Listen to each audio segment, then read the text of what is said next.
away from you. All right, but in the meanwhile, yes, I see the exact same thing. He's got guts, he throws combinations, but his corner is trying to take him away from his own style.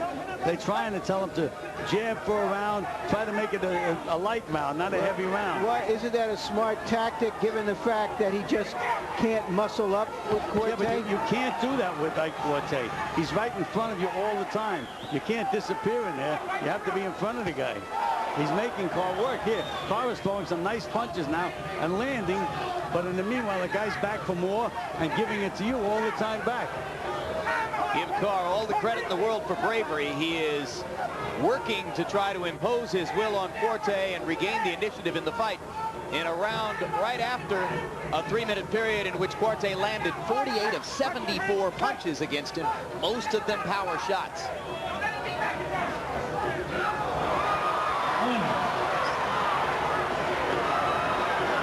Carr able to stay on his feet there. Again, it goes to show you the courage that Carr had. Yeah, I mean, he let it all hang out with that punch that he missed and fell down. That's why he fell down. It's such a hard punch. Again, I say that's why he's going to be dangerous. You can't just get overconfident and walk in. And Gil, in addition to all of his other qualities, Quartey has a heck of a chin. Guys pound him and he just looks at him. I've never seen a better chin in my life. I've seen him in other fights, the same thing. He gets hit a good solid shot. He seems to be happy when he gets nailed because it wakes him up. And then he comes back and really punishes you some more. Then he hits a little left hook inside and it backs Carr up 5 feet. Come back. That's how strong he is, Jim. Very, very strong guy. It's like fighting a welterweight wall. Here's a nice combination by Carr. But again, his punches are like powder puff punches when they land on Ike Quartey.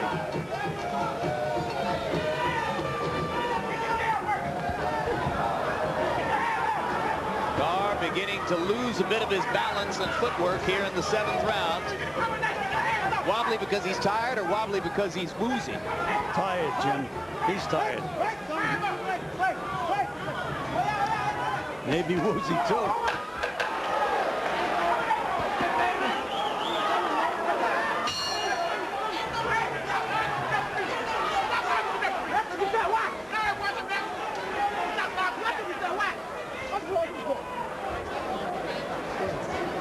Quartey's cornerman can't understand why Mercanti doesn't deduct any points from Carr for low blows. Don't worry about a low blow.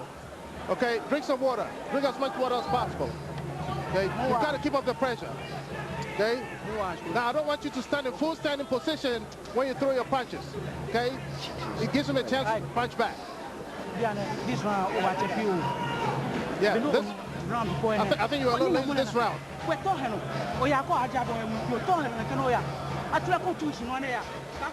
Carr keeps trying to come down the highway, but he misses with that one and gets punished in return.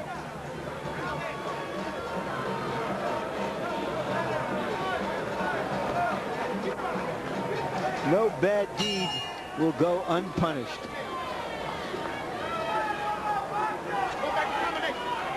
Seventh round was a bit of a breather for both fighters, both of them throwing their lowest number of punches per round in the fight.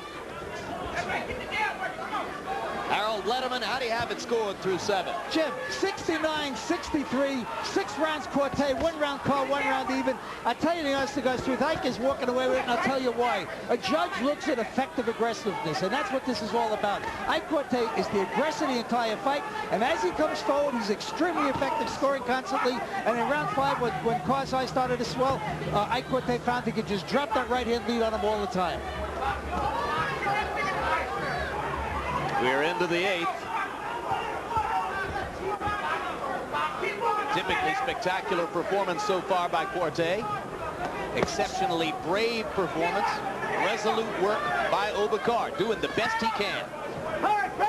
And that's pretty good, Jim, but just not good enough when you're fighting an Ike Quartey.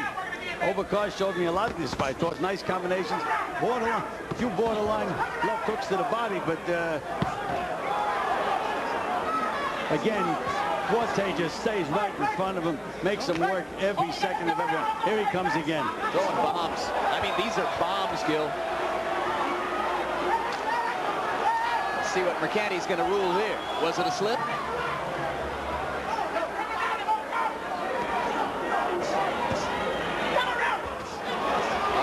a solid right-hand cross. Starting to beat him up pretty good now, Jim. Yeah, Carr's having trouble defending himself now. This is the round. This is the round that Trinidad stopped Carr. The 8th.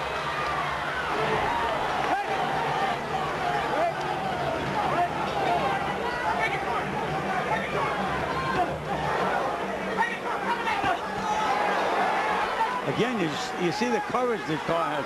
He's still in there. He's still winging punches, trying, but he's just in with a guy that's too big, too strong, and too talented. Now, this is a great show of bravery by Carr, which is in itself yet another mark of the greatness of Quartey.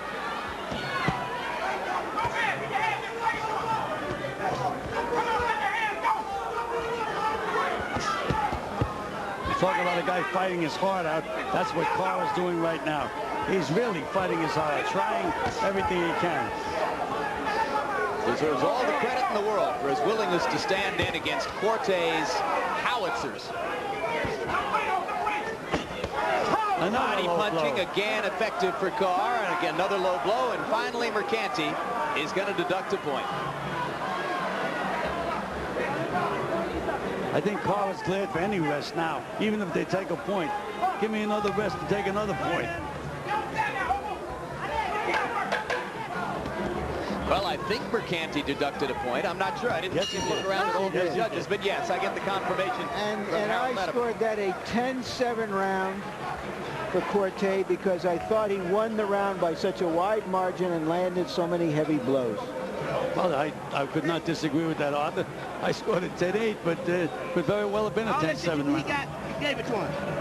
That point, he one point ahead of us now, son. We got to come out the hole now. Take a deep breath. You got to get down now. You got to get down now, baby. Come on, son. Come on, Oba. You want to fight out. Come on. Deep breath, man. You want the title? Come on. You got to fight down now. Come on. You got to fight down. Fight this son of a bitch off for you. All right? Use your jab. Look. Move your hand like this here and let them hands go, okay?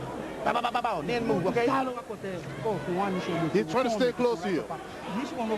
Okay. Anytime he comes that close, throw a hard one into his stomach. Okay, it's very important. That's going to weaken him. Okay, get in there and let him know that you're the champ. Nobody but Oba Carr knows just how much of himself that he's given in this effort. Quartey relatively unmarked through 8 rounds. Oba Carr's face showing the necessary damage. There was bleeding from Quartey's mouth at the end of the last round. And I noticed for the first time that Quartey was knocked over a little bit, gasping for breath, so he's not as fresh as a daisy either. Again, you can see how hard that Oba Carr is trying. He's trying to stay into this fight, doing the best he can. And Carr's trainer, Stacy McKinley, painting a little bit rosier picture of the proceedings than perhaps the objective observer would offer to Carr. Probably a good idea, Gil, as he tries to keep his fighter motivated and mentally in the fight. Well, yes, because, again, Quartey has been imposing his will. The famous Customado was saying he's been imposing his will on Oba Carr, and I guess Stacy is trying to get Carr a little confidence back. You can see Carr, he's not holding anything back with these punches. He's not afraid to get counted, but he just can't do it.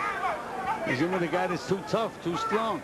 Yeah, and it is an amazing tribute to Carr because most fighters who have gone through this for this many rounds would in very subtle ways start to hold back their punches for fear of getting punched back. Absolutely.